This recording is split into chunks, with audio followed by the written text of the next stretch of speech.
Career peaks లో ఉండగానే పెళ్లి చేసుకుంది. అయితే 2 ఏళ్లు తిరగకుండానే డైవర్స్ తీసుకుంటుంది. అయితే అమల ఆ విషయం కూడా లైట్ తీసుకొని మళ్ళీ కొత్త లైఫ్ మొదలు పెట్టింది. తమిళంలో తన మాజీ భర్త, మాజీ మామ ఆఫర్స్ రాకుండా అడ్డుపడడంతో ఇప్పుడు మలయాళంలో వరుసగా సినిమాలు చేస్తుంది. ఇక ఈవెంట్స్ ఎటు ఉన్నాయి.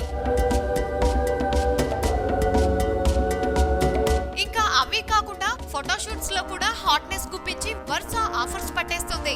ఇక మధ్యలో తన క్లోజ్ ఫ్రెండ్ ఒకామెతో కలిసి అమెరికా వెళ్లి అకేషన్ ని బాగా ఎంజాయ్ చేస్తుంది. ఇక అక్కడ కూడా మోడర్న్ స్కర్ట్స్ వేసి తనకు రిస్ట్రిక్షన్స్ లేవంటూ ప్రూవ్ చేస్తుంది.